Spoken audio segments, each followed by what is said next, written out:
बड़ा इंटरेस्टिंग सा सवाल है जी।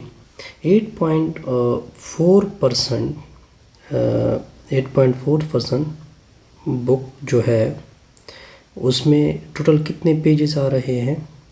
42 पेजेस आ रहे हैं। ओके, अगर हम 1% की बात करें, ठीक है, अगर हम 1% की बात करें तो 1% में कितने आएंगे? 1% book consist of 1% book consist of, यानी ये इस तरह होगा 42, ये 8.4% था, 8.4% में इतने थे, तो मैं इसको डिवाइड करूँगा तो ये 1% में आ जाएगा। 1% बुक में इतने पेजेस आ जाएंगे। अच्छा, लेकिन हमने तो टोटल काउंट करने हैं ना, हमने क्या काउंट करने हैं? टोटल। तो टोटल के लिए देखिए, टोटल क्या होता है? 100% पेजेस होते हैं। 100% बुक्स कंसिस्ट ऑफ क्या करोगे? अब मैं आपको कैलकुलेशन दिखा देता हूँ। इस 1% के साथ ये वैल्यू 100 मल्टीप्लाइड करोगे, ठीक है, क्या कर मल्टीप्लाइड करोगे? 100 यानी 42 के नीचे 8.4, फिर मल्टीप्लिकेशन में 100। अब देखिए पॉइंट हट जाएगा, इसके नीचे 1, एक 0, ये उधर ऊपर चला जाएगा, तो 42 के साथ 10 मल्टीप्लाइड होगा तो 420 आएगा, नीचे 84 आएगा, मल्टीप्लिकेशन में 100। अब मैंने इस कैलकुलेशन को बड़ा सिंपल किया जी।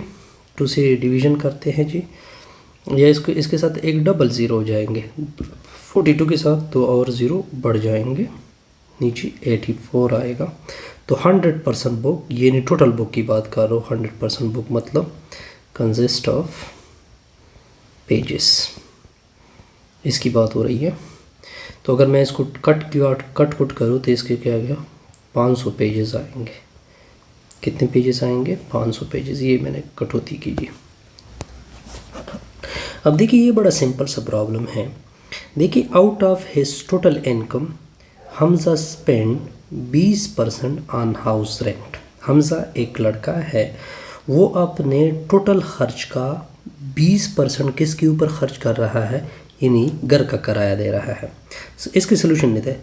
देखिए, इसका टोटल इनकम का तो हमें पता नहीं है। टोटल इनकम को हम लेते हैं x। टोटल इनकम को हम क्या लेते हैं कि टोटल इनकम हमने क्या लिया? x। अब इसी टोटल इनकम से कितना परसेंट खर्च कर रहा है? 20%। दोबारा रिपीट कर रहा हूँ, टोटल इनकम को तो मैंने x लिया, इसका कितना परसेंट खर्च कर रहा है? 20%। अब हम क्या लिखेंगे कि रेंट दे रहा है टोटल में से कितना परसेंट? 20% ऑफ x का। तो ऑफ का मतलब मल्टीप्लिकेशन होगा, मैथमेटिक्स में ऑफ का मतलब मल्टी, यानी 20% मल्टीप्लाइड बाई x। ओके, यानी 20% x में से, यहाँ तक ओके। तो जब ये 20% रेंट में ले रहा है, तो अब थोड़ा देखिए, फॉर एग्जांपल x जो है वो 100% है। इस 100% से मैं 20% तो उसने खर्च किया रेंट में, तो कितना परसेंट हो जाएगा? 80% रह जाएगा। यानी रेस्ट ऑफ इनकम जो है वो x में रह जाएगी ना, लेकिन कितना परसेंट x में रह जाएगा? 80% ऑफ x रह जाएगा। दोबारा देखिए टोटल इनकम को मैंने x लिया, ये वो किराया दे रहा है, लेकिन इसी इनकम में से दे रहा है x में से, तो इस वजह से मैंने लिखा 20% ऑफ x, यानी टोटल इनकम का 20% खर्च करेगा। लेकिन हमने दोबारा अगेन इसको क्या किया कि फॉर एग्जांपल अगर एक 100% है तो 20% तो वो खर्च कर रहा है, तो रेस्ट ऑफ इनकम रह जाएगी 80%, लेकिन वो किस में रह जाएगी? x की। यहाँ तक ओके। अब देखते जाइए एक्सपेंडिचर कितना ले रहा है, कितना एक्सपेंड कर रहा है। एक्सपेंडिचर जो है वो है 70% किस में से? इसी। अब देखिए, अब दोबारा रिपीट करता हूँ, इसको अगर मैं कटौती करूँ 80% यानी 80 के नीचे 100 आ जाएगा, मल्टीप्लिकेशन में x आ जाएगा, 1 0 कैंसिल, 4 2 से ये 4 के नीचे 5।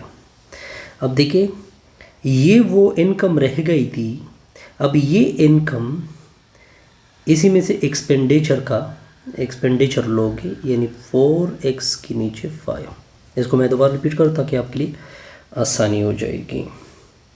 अब देखिए यहाँ तक हम पहुँच गए, देखिए 20% गया था। अब देखिए अब उसके अकाउंट में कितना रहेगा, उसके अकाउंट में रहेगा सेविंग जो होगी 30% होगी रेस्ट ऑफ इनकम में। रेस्ट ऑफ इनकम क्या रह गई थी हमारे पास, ऑफ 4x के नीचे 5। तो देखिए अब इसको मैं, लेकिन सेविंग उसने कितना किया है 1800।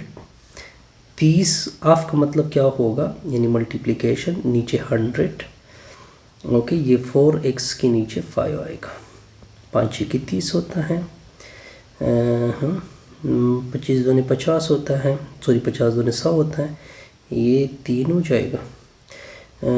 फिर ये 2 हो जाएगा, ये 4 हो जाएगा।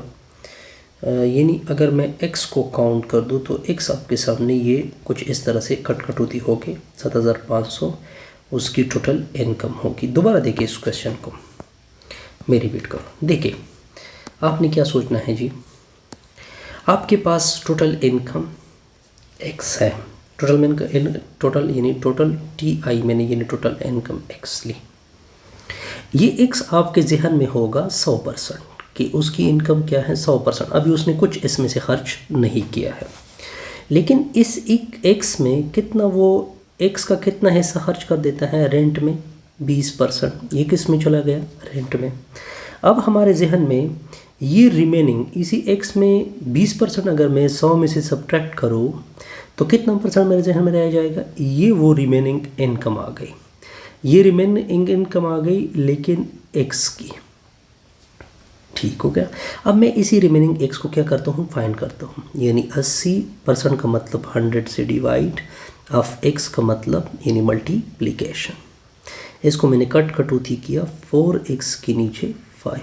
ये वो रिमेनिंग इनकम थी कि इससे वो दोबारा 70% खर्च कर रहा है। देखिए दोबारा देखिए, इस इनकम का कितना खर्च कर रहा है। अब आप x को नहीं लोगे, x का काम यहाँ तक था, x में ये खर्च हुआ, अब ये रिमेनिंग हो गया, इसी रिमेनिंग में से वो मज़ीद कितना खर्च कर रहा है, ये तो रिमेनिंग इनकम आ गई। अब इसी रिमेनिंग में से कितना खर्च कर रहा है 70%। तो इस वजह से हम इसको एक्सपेंडिचर ऑन हाउस होल्ड इस तरह कुछ कर लेते हैं। फिर जब हम इसको फाइंड करते हैं, अच्छा अब देखिए 70% तो वो खर्च कर रहा है, 70% तो वो क्या कर रहा है, खर्च कर रहा है। तो किसका, 80% का 70% क्या कर रहा है, खर्च कर रहा है। लेकिन फिर भी उसके साथ कितनी बचत हो जाती है, 1820। तो इस वजह से हम इसको इसी वैल्यू को किसकी इक्वल कर देते हैं, ये 70% था, ठीक है। इसी पूरी वैल्यू को, इस वैल्यू को यानी ये वैल्यू हम लेते हैं 30% ऑफ इसको ले लेते हैं, इसको किसकी इक्वल करते हैं 1800 की इक्वल। तो हम कटौती करके दोबारा इसके रिज़ल्ट निकाल लेते हैं। अब दोबारा इसको मैं सही तरह से क्लियर कर देता हूँ। x 100% है, x कितना परसेंट है 100%। चलो जी 20% गया घर के किराए में, ये रेंट इनकम गई, रेंट RS गई। अब जब 100 में से 20 निकालोगे तो कितना रह जाएगा 80% रह गया। लेकिन ये 80% किस में रह गया, इस इनकम यानी 100% को हमने क्या माना है, तो मैं रेस्ट इनकम यानी बकाया यानी रिमेनिंग इनकम को मैं क्या लेता हूँ कि वो 80% ऑफ x है, ये x में रह गया है 80%। ओके जी, तो परसेंट का मतलब नीचे 100 से डिवाइड, x का मल्टीप्लिकेशन आ जाएगी x, तो इसका रिज़ल्ट आएगा, ये हमारे पास रिमेनिंग इनकम आ गई। 20 इससे गया है, वो सब्ट्रैक्ट हो चुका है 100 में से, ये रिमेनिंग इनकम हमारे पास 80% आ गई। ठीक हो गया। अब इसमें से मज़ीद कितना परसेंट खर्च हो रहा है? 70% खर्च हो रहा है। कितना परसेंट खर्च हो रहा है? 70% खर्च हो रहा है इसी में से। तो हम क्या लेते हैं, 70% इसमें से खर्च होगा, तो ये यहाँ पे कितनी बचत होगी? बेसिकली तो 10% यहाँ पे बचत हो रही है, ठीक है। यहाँ पे कितनी बचत होगी? 10% क्या होगी? बचत होगी। तो हम क्या कर लेते हैं कि अब दोबारा बेसिकली तो अगर आप यहाँ से इसका कनेक्शन, क्योंकि आपने एक्स में देखना है, तो 70% तो यहाँ पे आ जाएगा। तो इसका मतलब है कि 30% रिमेनिंग में आ जाएगा। अगर मैं इसको कटौती कर लूँ तो कुल मिला के इधर कितनी बचेंगे? तो इसको मैंने कैलकुलेट किया है, इससे आ जाएगा 7500। दोबारा अगर आपको कन्फ्यूजन है तो इसको दोबारा भी कैलकुलेट कर लेते हैं।